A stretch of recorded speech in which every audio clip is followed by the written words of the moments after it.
Afternoon everyone. आज हम लोग कंटिन्यू करेंगे सेम लास्ट टाइम का जो डिस्कशन है। ग्रेजुएट इंजीनियर्स कौन सा पोजीशन होल्ड कर सकते हैं कंस्ट्रक्शन में। कंस्ट्रक्शन इन द सेंस मैं रेजिडेंशियल कंस्ट्रक्शन की बात नहीं कर रहा हूँ, मैं power plants, refineries, oil refineries and chemical plants, उसकी कंस्ट्रक्शन की बात कर रहा हूँ। तो कंस्ट्रक्शन में कौन सा पोजीशन में ग्रेजुएट इंजीनियर्स कौन सा पोजीशन होल्ड कर सकते हैं, इसके बारे में आज हम लोग बात करेंगे। सबसे पहला ये अप्लाई करता है सभी डिसिप्लिन वालों को, चाहे वो सिविल का हो या मैकेनिकल हो या electrical instrumentation, even IT, no problem except automobile भी है तो ठीक है, हो जाएगा, उसमें भी मेंटेनेंस डिविजन्स वगैरह है, इसमें भी आप पार्टिसिपेट कर सकते हैं, कोई प्रॉब्लम नहीं है। लेकिन थोड़ा बहुत इनका थोड़ा डीप टेक्निकल नॉलेज है, तो फिर डीप मतलब सैचुरेटेड सब्जेक्ट है, तो हम लोग उसको कंसिडर नहीं करेंगे। Rest of all the discipline can work on this construction. IT को थोड़ा अवॉइड कर सकते हैं, लेकिन ठीक है, नेटवर्किंग वगैरह हो जाएगा, बट नॉट लाइक उनका बेसिक कोडिंग वगैरह का तो कोई रोल नहीं रहता कंस्ट्रक्शन में। So will start with the last time हम लोगों ने प्लानिंग इंजीनियर्स की डिस्कशन किया था। तो एज अ प्लानिंग इंजीनियर भी कोई भी डिसिप्लिन वाला, चाहे सिविल हो, मैकेनिकल हो या इलेक्ट्रिकल इंस्ट्रूमेंटेशन, कोई भी डिसिप्लिन वाला जो है इंजीनियर्स चाहे डिप्लोमा होल्डर्स, दोनों की बात कर रहा हूँ, they can hold this position, planning engineer position में काम कर सकते हैं, लेकिन उनको एक्सपीरियंस ज़रूरी है। अगर सिविल इंजीनियर अगर पार्टिसिपेट करता है एज अ प्लानिंग इंजीनियर, उसको अदर डिसिप्लिन का भी पता होना चाहिए, जैसे कि सिविल के अलावा मैकेनिकल, उसमें पाइपिंग, स्ट्रक्चरल, आर्किटेक्चरल का भी है रहता है, और उसके बाद इलेक्ट्रिकल इंस्ट्रूमेंटेशन का भी उनको पता होना चाहिए, मतलब क्या क्या ड्यूरेशन, क्या क्या सीक्वेंस होता है, ये सब उनको पता होना चाहिए to work as a planning engineer. So other than planning engineer कौन सा पोजीशन में काम कर सकते हैं? Let's say for example, other than planning engineer एक अच्छा डेजिग्नेशन है, that is cost and estimation. एक कॉस्ट एंड एस्टिमेशन क्या होता है? कॉस्ट एंड एस्टिमेशन में होता क्या है कि जो एस्टिमेशन इंजीनियर है वो हम लोग नया प्रोजेक्ट जब हम लोग बिड करते हैं, तो बिड करने के टाइम में वो साइट विजिट करता है, साइट विजिट करके इवैल्यूएट करता है कि कितना वॉल्यूम ऑफ जॉब्स वो स्कोप ऑफ वर्क में है। Let's say for example civil में कितना अर्थवर्क्स है, कितना cubic metres, earthworks cubic metres में मेजर किया जाता है। क्यूबिक मीटर्स, कितना क्यूबिक मीटर्स ऑफ अर्थवर्क्स हैं, कितना cubic metres of concrete works हैं, कितना टन्स ऑफ स्टील रिबार वगैरह हम लोग को इंस्टॉल करना है, कितना ton of structural steel install करना है, कितना एरिया ऑफ आर्किटेक्चरल एक्टिविटीज़ है, जैसे कि हो गया रूफ शीट्स वगैरह हो गया, साइड शीट्स हो गया, so all those things. And building अगर है तो मतलब एडमिन बिल्डिंग्स वगैरह, कोस्ट गार्ड बिल्डिंग्स वगैरह होता है, तो बिल्डिंग वगैरह, सबस्टेशन का भी बिल्डिंग्स होता है, तो बिल्डिंग्स वगैरह है तो उसमें जो मेसनरी ब्लॉक वर्क्स है कितना है, स्क्वायर मीटर कितना है, वो पूरा एस्टिमेशन में पार्टिसिपेट कर सकता है सिविल इंजीनियर। तो this is how it is. सबसे पहले क्या होता है, उसका रोल क्या होता है कि क्लाइंट से इंक्वायरी आता है, ओके, क्लाइंट से हम लोग को रिक्वेस्ट फॉर कोटेशन आता है। तो जब रिक्वेस्ट फॉर कोटेशन आता है तो जो कॉस्ट एंड एस्टिमेशन इंजीनियर क्या करता है, उसमें से पूरा, जैसे मैंने बोला है कि हर एक डिसिप्लिन का क्या क्या एक्टिविटीज़ है वो चेक करेगा quantity wise, okay. Let's say for example civil में, as I told you, cubic metre earthworks concrete cubic metre में होता है। कंक्रीट में अलग अलग वेराइटी ऑफ कंक्रीट्स है, जैसे कि 1500 PSI का होता है, 3500 PSI का होता है, 4000 PSI का होता है, 5000 PSI का होता है, डिपेंड्स अपॉन द स्ट्रेंथ। और उसके बाद आपका पाइलिंग वगैरह है तो पाइलिंग वगैरह है, पेंटिंग है तो पेंटिंग का होता है, एस्फाल्ट वगैरह होता है रोड वर्क्स के लिए, ओके। पेवमेंट होता है, यानी कि फ्लोरिंग, कॉन्क्रीट फ्लोरिंग। उसके बाद अंडरग्राउंड डक बैंक वगैरह रहता है, सो वो भी स्कोप में रहता है। उसके बाद मैनहोल्स वगैरह रहता है, जैसे कि अंडरग्राउंड पानी का जो सर्कुलेशन के लिए, रेन वाटर इसके लिए या सीवर लाइन के लिए या इंडस्ट्रियल वेस्ट लाइन के लिए, जो भी है अंडरग्राउंड में बहुत सारा ये होता है, नेटवर्किंग पाइपिंग नेटवर्किंग होता है। That will be basically civil में कवर कर लेते हैं हम लोग। सो ये चीज़ होता है। तो उसके बाद उसको पूरा इवेलुएट करने के बाद मैकेनिकल में अगर देखेंगे तो इक्विपमेंट्स में दो टाइप के इक्विपमेंट्स होता है, static equipment and rotary equipments. उसको हम लोग यूजुअली टनेज में कंसिडर करते हैं, कितना टनेज का इक्विपमेंट होता है, कितना टनेज का रोटरी इक्विपमेंट होता है, ताकि उसका लिफ्ट करके इंस्टॉल करने के लिए कितना टन का हम लोग को क्रेन चाहिए होगा, कितना डिस्टेंस में क्रेन हम लोग को पार्क करना है और पोजीशन करना है, और उसके बाद उसका अलाइनमेंट वगैरह के लिए कितना मैन आवर्स लगता है। हम लोग जो मैन आवर्स बोलेगा तो जो डिसिप्लिन का जो कैटेगरी है वो 1 घंटा अगर कंस्ट्रक्शन में लगाता है तो हम लोग उसको मैन आवर्स बोलते हैं, ठीक है। सो कितना मैन आवर्स लगता है वो पूरा कैलकुलेट करना पड़ता है।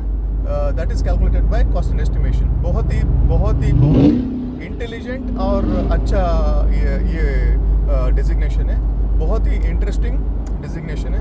हमेशा अगर कॉस्ट एंड एस्टिमेशन का बंदा अगर एक गलती करता है तो दैट विल बी डिज़ास्टर, क्योंकि क्वांटिटी एक नहीं रहता, क्वांटिटी 1000 में रहता है, लैक्स में रहता है, ठीक है। और लीनियर मीटर भी कभी कभी बहुत ज़्यादा रहता है। तो एक गलती अगर कॉस्टिंग में अगर गलती कर दिया तो ख़त्म, प्रोजेक्ट फिनिश, शुरू होने से पहले ख़त्म। तो ये चीज़ है। और अगर हम मैकेनिकल में पाइपिंग भी आता है, जो भी लिक्विड ट्रांसपोर्टेशन होता है, यूटिलिटी का, पानी का हो गया, केमिकल्स हो गया, वो यूटिलिटी ट्रांसपोर्टेशन के लिए हम लोग पाइपलाइन यूज़ करते हैं। अलग अलग वेराइटी ऑफ पाइपलाइंस यूज़ करते हैं, जैसे कि carbon steel, stainless steel, P11 का मेटेरियल यानी कि लो एलॉय स्टील, और एल्यूमिनियम का भी यूज़ करते हैं। उसमें क्या है, वैरायटी क्या है कि एक तो कोरोसिव, नॉन कोरोसिव, और दूसरा जो है टेम्परेचर बेसिस पे। अगर हाई टेम्परेचर है तो हम लोग लो एलॉय स्टील यूज़ करते हैं, क्योंकि that material is good for react good with high temperature. Low जितना माइनस टेम्परेचर पे जाता है हम लोग एल्यूमिनियम यूज़ करते हैं। और नॉर्मल सर्विस के लिए we will use the carbon steel, और कोरोसिव, ज़्यादा कोरोसिव के लिए कभी कभी हम स्टेनलेस स्टील भी यूज़ कर लेते हैं। That is the thing. High corrosive के लिए जैसे कि क्लोरीन वगैरह हो गया, उस टाइम पे हम लोग यानी कि UPVC नहीं तो FRP पाइप्स यूज़ करते हैं to avoid the corrosion. Like उसमें क्या, कोरोसिव मतलब कोरोजन का कोई चांसेस नहीं रहता। So that is one thing. और उसके बाद स्ट्रक्चरल भी कभी कभी क्या होता है, स्ट्रक्चरल फैब्रिकेशन वगैरह जो है, पाइपिंग फैब्रिकेशन, स्ट्रक्चरल फैब्रिकेशन, ये पूरा इंच डाया में, लीनियर मीटर में कंसिडर किया जाता है। ये पूरा जो है it is covered in the mechanical में कंसिडर करते हैं लोग। Okay, piping, structural, fabrication, erection ज़्यादातर वो मैकेनिकल में कवर होता है। उसके बाद रही बात इलेक्ट्रिकल इंस्ट्रूमेंटेशन की। अभी इलेक्ट्रिकल का कोई भी प्लांट में, रिफाइनरी हो गया, पावर प्लांट हो गया, या आपका केमिकल प्लांट हो गया, इलेक्ट्रिकल इंजीनियर्स का क्या रहता है उसमें। Electrical actually it's a power. Okay, हम लोग को मेन ग्रिड से, यानी कि मेन ग्रिड होता है आपका जो ट्रांसपोर्टेशन लाइंस रहता है, जो उसको हाई टेंशन लाइंस रहता है, वहाँ से हम लोग को प्लांट में कनेक्शन होता है। तो सबसे पहला वो कनेक्ट होता है सबस्टेशन में, मेन सबस्टेशन में कनेक्ट होता है। जैसे इट कम्स लाइक मेगावाट में कनेक्ट होता है। So that is the thing. तो वो मेगावाट को हम लोग बाद में उसको किलोवाट में अगर हम कंसिडर करें तो उसके बाद किलोवाट में हम लोग को just like high voltage, medium voltage, low voltage, ऐसे 3 डिफरेंस इसमें आ जाता है। उसके बाद कंट्रोल केबल्स वगैरह होता है। सो उसमें क्या होता है कि जितना भी आपका इलेक्ट्रिकल ड्रिवन इक्विपमेंट्स है, जैसे कि मोटर्स हो गया, पंप मोटर्स या एजिटेटर्स, ब्लेंडर्स, जो भी इक्विपमेंट जो पावर सप्लाई में काम करता है, that will comes on the electrical में आ जाता है। तो उसमें क्या होता है कि क्या क्या आइटम्स रहता है इलेक्ट्रिकल्स में आपका जो केबल्स को ले करने के लिए केबल ट्रे होता है, केबल्स होता है। केबल में 2 वैरायटी होती है, एक तो अनआर्म्ड केबल होता है जो बिल्डिंग के अंदर हम लोग ले करते हैं, और बाहर ले करने के लिए आर्म्ड केबल यूज़ करते हैं। और arm cable main primary cable होता है, सेकेंडरी केबल होता है। प्राइमरी केबल में क्या होता है कि सबस्टेशन से इलेक्ट्रिकल मेन डिस्ट्रीब्यूशन पैनल तक प्राइमरी बोलते हैं। उसके बाद सेकेंडरी क्या होता है, डिस्ट्रीब्यूशन से मोटर तक या मोटर या पंप तक होता है। उसके बाद सेम कंट्रोल केबल भी हम लोग ले करते हैं। कंट्रोल केबल इसलिए ले करता है कि it will be control from the control room से भी कंट्रोल कर सकता है, या उसमें ऑटो डिवाइस पे हम लोग सेट कर सकते हैं कि कितना रेंज पे वो पंप रन करना है, कितना ये वो। That will comes in the instrumentation also, partially it will comes in the instrumentation also. So electrical का ये रोल होता है। तो उसमें क्या क्या चीज़ होता है, केबल ट्रे, कॉन्ड्यूट्स, और उसके बाद आपका जो भी अटैचमेंट सपोर्ट्स वगैरह हो गया। उसके बाद उसका जो एंड पॉइंट में जो टर्मिनेशन के लिए जो हम लोग ग्लैंड्स वगैरह यूज़ करते हैं, टर्मिनेशन किट यूज़ करते हैं, और उसका टैग्स वगैरह होता है, पैनल्स होता है, सबस्टेशन के अंदर पैनल्स होते हैं, एमसीसी होती है, और डिस्ट्रीब्यूशन पैनल्स, जंक्शन बॉक्स, और बाकी पूरा अटैचमेंट्स लाइक फॉर एग्जांपल आपका लाइटिंग फिक्चर्स हो गया, और उसके बाद स्ट्रीट लाइट्स भी कवर करते हैं, उसमें इलेक्ट्रिकल में कवर हो जाएगा। लाइट्स और सॉकेट्स, आउटलेट्स, जो बिल्डिंग्स वगैरह में जो आउटलेट्स होते हैं या फील्ड में जो आउटलेट्स होता है, वो आउटलेट्स वगैरह इलेक्ट्रिकल में आ जाता है। So all those electrical things which comes in the electrical. अब कॉस्ट एंड एस्टिमेशन जो इंजीनियर, जो इलेक्ट्रिकल का जो इंजीनियर है, वो क्या करता है, वो क्वांटिफाई करता है कि कितना मीटर्स हमको कॉन्ड्यूट ले करना है, कहाँ ले करना है, अबव ग्राउंड ले करना है, ऑन द केबल ट्रे में ले करना है, तो केबल ट्रे कितना चाहिए, कितना कॉन्ड्यूट्स में ले करना है, वो कॉन्ड्यूट का लीनियर मीटर में हम लोग वो क्वांटिटी क्वांटिफाई करता है। उसके बाद उसका जो कहाँ कितना टर्मिनेशन पॉइंट्स है, टर्मिनेशन के लिए हमारे एक फिक्स्ड एक ये रहता है, कैलकुलेशन रहता है कि एक इलेक्ट्रिशियन कितना टर्मिनेशन कर सकता है। और पैनल इंस्टॉलेशन का भी कॉस्टिंग रहता है। पैनल इंस्टॉलेशन में क्या होता है कि टर्मिनेशन और टेस्टिंग दोनों पैनल में कवर हो जाता है। केबल ले करने के बाद बहुत सारे वेराइटी ऑफ टेस्टिंग रहता है, जैसे कि मेगा टेस्टिंग होता है और कंटिन्यूटी टेस्टिंग होता है, ठीक है, वो पूरा हम लोग को करना पड़ता है। ये this all covers in the electrical. So जो इलेक्ट्रिकल इंजीनियर है वो कॉस्ट एंड एस्टिमेशन कर सकता है इलेक्ट्रिकल एक्टिविटीज़ का। सो उसी तरह से इंस्ट्रूमेंटेशन इंजीनियर जो है, इंस्ट्रूमेंटेशन इंजीनियर का क्या रोल होता है, यूजुअली इंस्ट्रूमेंटेशन का क्या हम लोग कंट्रोल सिस्टम बोलते हैं। Control system like nerve centre है, जैसे कि आपका इलेक्ट्रिकल हार्ट है बॉडी का, तो कंट्रोल सिस्टम जो है ब्रेन सेंटर है, यानी कि इट इज़ पल्स को पूरा चेक कर लेता है। मतलब सेंसर्स होते हैं, जैसे कि प्रेशर, टेम्परेचर, और सिस्टम को अगर ऑटोमेटिकली ड्रिवन करना है, मतलब प्रोग्राम करके ड्राइव करना है, तो completely it is comes under instrumentation. तो इंस्ट्रूमेंटेशन का जो सेंटर होता है वो कंट्रोल रूम होता है। कंट्रोल रूम में आपका क्या बोलते हैं, DCS, और उसके बाद आपका ESD भी रहता है, इमरजेंसी शटडाउन सिस्टम भी रहता है, और आपका जो फायर एंड अलार्म, जो प्लांट में हमेशा एक फायर एंड अलार्म सिस्टम रहता है। जब भी फायर लगता है तो ऑटोमेटिकली वो सेंसर जो है सेंस करके वो स्प्रिंकलर्स को ऑन कर देता है, वो मैकेनिकल मैनुअल ये भी रहता है। द फायर फाइटिंग का जो मैनुअल पूरा लाइंस डिस्ट्रीब्यूट किया जाता है, मैनुअल भी ये करता है, नहीं तो ऑटोमेटिकल भी स्प्रिंकलर्स रहते हैं। Okay, so this all comes in the instrumentation. अभी इंस्ट्रूमेंटेशन में क्या क्या चीज़ है, pressure PT, pressure transmitters, temperature transmitters, और डिफरेंशियल प्रेशर ट्रांसमीटर्स, और उसके बाद होता है आपका जितना भी इंस्ट्रूमेंटेशन ड्रिवन, मतलब कंट्रोल सिस्टम से जो ड्राइव करने वाला जो वॉल्स होता है, लाइक फॉर एग्जांपल आपका कंट्रोल वॉल्स होते हैं और ऑन ऑफ वॉल्स होते हैं, वो पूरा जो कवर होता है इंस्ट्रूमेंटेशन में। अब इंस्ट्रूमेंटेशन में क्या क्या चीज़ को कॉस्ट एंड एस्टिमेटर क्वांटिफाई करता है। लेट्स से फॉर एग्जांपल उसमें भी सेम चीज़ होता है। मेन कंट्रोल रूम से फील्ड में जंक्शन बॉक्स रहता है, वो main that cable is called primary cables. उसके बाद जंक्शन बॉक्स से जो फील्ड में जो इक्विपमेंट्स होता है, रोटरी इक्विपमेंट्स होता है या स्टैटिक इक्विपमेंट्स होता है, लेवल सेंसर सब कवर होता है इंस्ट्रूमेंटेशन में। उसके लिए पूरा इंस्ट्रूमेंटेशन केबल लगता है, both instrumentation as well as sensors cables भी लगते हैं, सिग्नल केबल्स लगते हैं फॉर एग्जांपल। और FOC यानी कि फाइबर ऑप्टिक केबल्स भी इंस्ट्रूमेंटेशन में कवर होता है। यूजुअली क्या होता है, जितना भी फेंसिंग होता है उसमें हम लोग सेंसर्स लगाते हैं, वो सेंसर्स भी इंस्ट्रूमेंटेशन में कवर होता है। फाइबर ऑप्टिक का स्प्लाइसिंग वगैरह भी इंस्ट्रूमेंटेशन में कवर होता है। और इंस्ट्रूमेंटेशन में क्या, प्राइमरी केबल में कितना मीटर्स केबल ले करना है और कितना उसका अलग एक केबल ट्रे रहता है, परफोरेटेड केबल ट्रे बोलते हैं हम लोग, वो कितना मीटर्स केबल ट्रेस, कितना मीटर कॉन्ड्यूट्स, ओके। उसके बाद टर्मिनेशन उसके बाद फेरोलिंग वगैरह होता है। और टर्मिनेशन अंदर DCS के अंदर जो टर्मिनेशन है बहुत ही फैंसी, बहुत ही इंटरेस्टिंग होता है। और that all covers comes in the instrumentation इसमें आ जाता है, ओके। इंस्ट्रूमेंटेशन स्कोप में आ जाता है। Actually instrumentation is a very interesting subject. I am really surprise, south India में बहुत ही कम स्टेट्स में, बहुत ही कम कॉलेजेस में इंस्ट्रूमेंटेशन को कवर किया जाता है। और उसके इम्पोर्टेंट चीज़ क्या है कि कैलिब्रेशन वगैरह होता है। जो भी इंस्ट्रूमेंट होता है एवरी 6 मंथ कैलिब्रेशन ज़रूरी है, तो वो कैलिब्रेशन भी इंस्ट्रूमेंटेशन में कवर होता है। वो अलग अलग 4 स्टेजेस में कैलिब्रेट करते हैं, 0, 25%, 50% एंड 75% एंड 100%। और उसमें हम लोग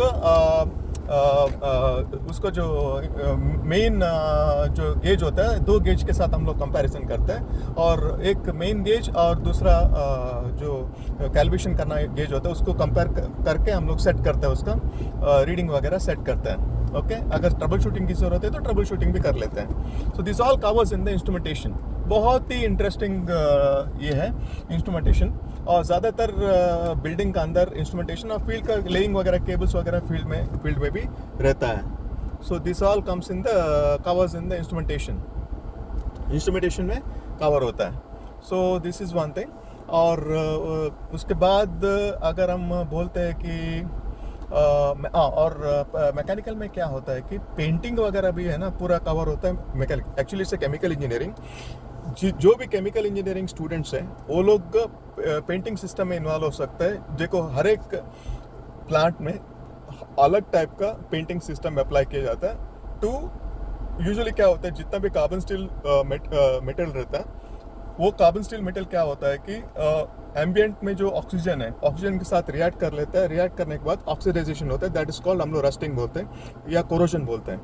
सो उसमें क्या होता है कि आपका जो टॉप लेयर होता है वो रिएक्ट करता है ऑक्सीजन के साथ, ऑक्सीडाइजेशन फॉर्म होता है, एक लेयर निकलना चालू हो जाता है, वो डैमेज करता है। तो हम लोग क्या करते हैं, एक प्रोटेक्टिव लेयर डालते हैं। वो प्रोटेक्टिव लेयर डालने का भी एक तरीका होता है, ओके। 30 kg/cm² में हम लोग ग्रिट यानी कि सैंड होता है, सैंड नहीं तो ग्रिट, ओके, उसको ब्लास्ट करते हैं सरफेस में ब्लास्ट करके 60 mm डीप, 60 माइक्रोन्स में कैलकुलेट करते हैं। 60 माइक्रोन्स बॉडी का जो पोर्शन है उसको चिप करते हैं, मतलब निकाल देते हैं। निकालने के बाद पेंटिंग होता है। पेंटिंग 3 टाइप का, मतलब 3 टाइप में हम लोग पेंटिंग ये करते हैं। सबसे पहला जो प्राइमर होता है, उसके बाद इंटरमीडिएट कोट, उसके बाद टॉप कोट होता है। उसका यूजुअली क्या होता है, हम लोग माइक्रोन्स में उसको काउंट करते हैं। टोटल जो ये होता है, उसका जो थिकनेस जो चाहिए होता है वो 250 माइक्रोन्स का होता है। सो 250 माइक्रोन्स से मिनिमम होता है। उसके बाद कहीं पे 300 माइक्रोन्स ऐसा वगैरह, उससे ज़्यादा भी होता है कभी कभी।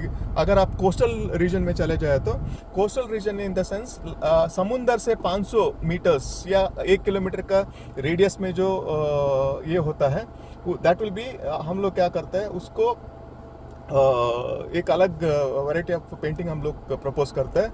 क्या होता है कि हॉट डिप गैल्वेनाइज, आपने सुना होगा, जो सिल्वर कलर का एक आपने देखा होगा स्ट्रक्चर, अगर देखा होगा, यूजुअली वो हॉट डिप गैल्वेनाइज होता है।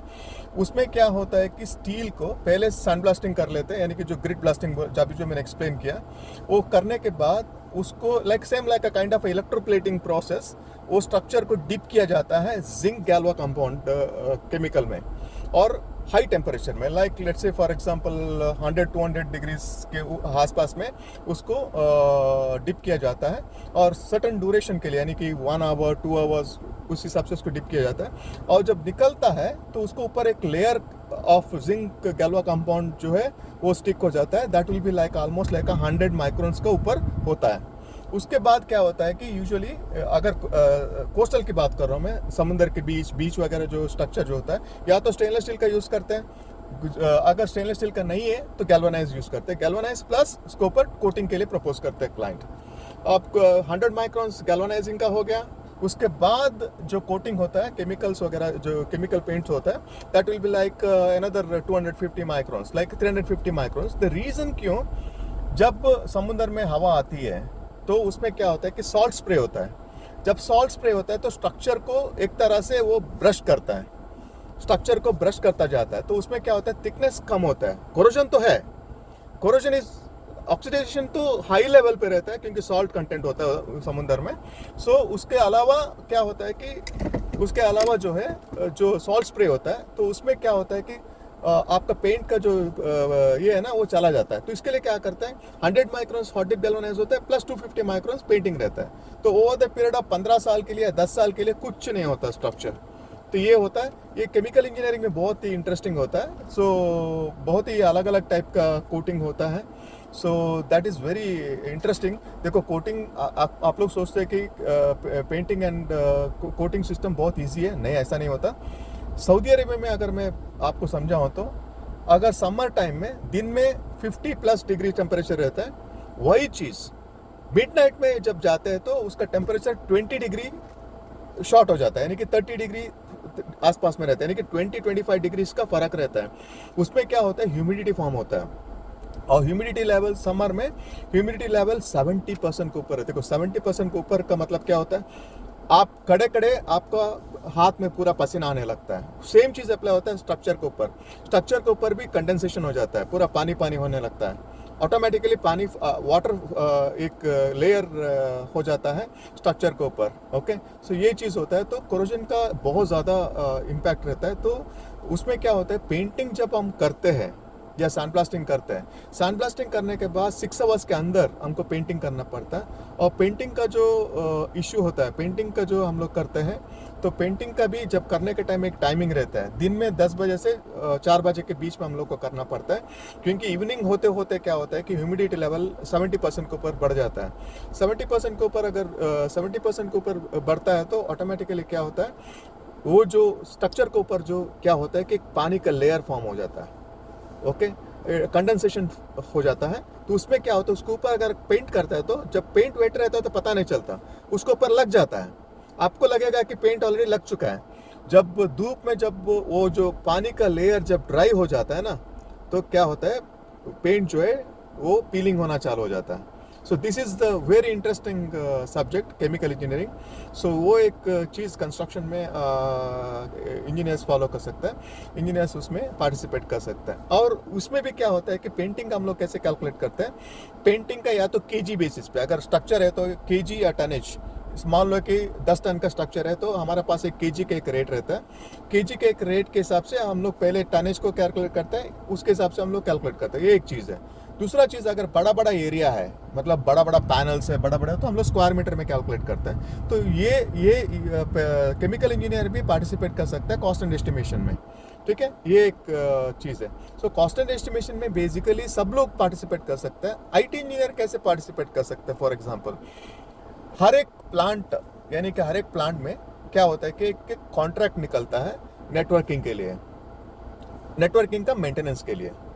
अब नेटवर्किंग का मेंटेनेंस क्या होता है कि उनका मैसिव सिस्टम रहता है, एक एक ऑफिस में कम से कम यूँ समझ लो 50 के आसपास में सिस्टम्स रहते हैं। वो सिस्टम में उनको क्या होता है कि एवरी डे उनको बैकअप निकालना पड़ता है। जो भी सिस्टम में जनरेट किया, जो भी डॉक्यूमेंट जनरेट किया, उसको पूरा जो बैकअप निकालना पड़ता है। और उनके पास अलग अलग वैरायटी ऑफ सॉफ्टवेयर यूज़ करते हैं, ऑटोकैड्स हो गया, माइक्रो स्टेशन हो गया, उनका पूरा ओरिजिनल रहता है। वो लाइसेंसिंग रिन्यूअल वगैरह होता है। और नया सिस्टम अगर डेवलप करते हैं तो जैसे कि प्राइमोरा हो गया, सेंट्रलाइज प्राइमोरा सिस्टम होता है, सैप सिस्टम होता है। तो उसमें क्या होता है, सैप सिस्टम में पूरा सिस्टम को कनेक्ट कर लेता है, पूरा सिस्टम को कनेक्ट कर देता है, मतलब एवरीथिंग इज कनेक्टेड। एंड जो मेन लीड होता है उसके पास पूरा चला जाता है कि कितना क्या हो गया, जो सबका जो इनपुट है वो मेन लीड मैनेजर के पास चला जाता है। So it is all interlinked. Okay, so उसमें बहुत सारा नेटवर्किंग के में क्या होता है कि ट्रबल शूटिंग का इश्यूज रहता है। नया सॉफ्टवेयर जब इंस्टॉल करते हैं तो इशू होता है, और नया कोई एम्प्लॉय आता है तो उसको एक नया आईडी जनरेट करना, जितना भी एम्प्लॉयज़ है उसको पूरा नया ईमेल्स जनरेट करके देना। और उसमें क्या होता है कि कभी कभी हैकिंग का भी सिचुएशंस रहता है। बहुत सारे टाइम में ऐसा हुआ है कि अकाउंट्स में वगैरह हैकिंग होता है। अकाउंट्स में यहाँ पे अलग टैली करके एक सॉफ्टवेयर यूज़ करता है, और इनका सऊदी अरेबिया का एक अलग उनका एक ये है सॉफ्टवेयर है, उसको भी यूज़ करता है। तो बाय थ्रू दैट नेटवर्किंग में हम लोग ERP सिस्टम भी होता है, तो इसमें पूरा IT जो है पार्टिसिपेट कर सकता है। ठीक है, ये चीज़ है। थैंक यू वेरी मच, आज बहुत हो गया। I hope all engineers, young engineers understand that कौन सा रोल में पार्टिसिपेट कर सकता है। मैंने क्या नोटिस किया है कि फ्रेशर्स जितना भी होते हैं इंजीनियर्स, वो जैसे कि वो अपना एजुकेशन कंप्लीट कर लेते हैं, डिसअपॉइंट हो जाता है कि जॉब्स नहीं है।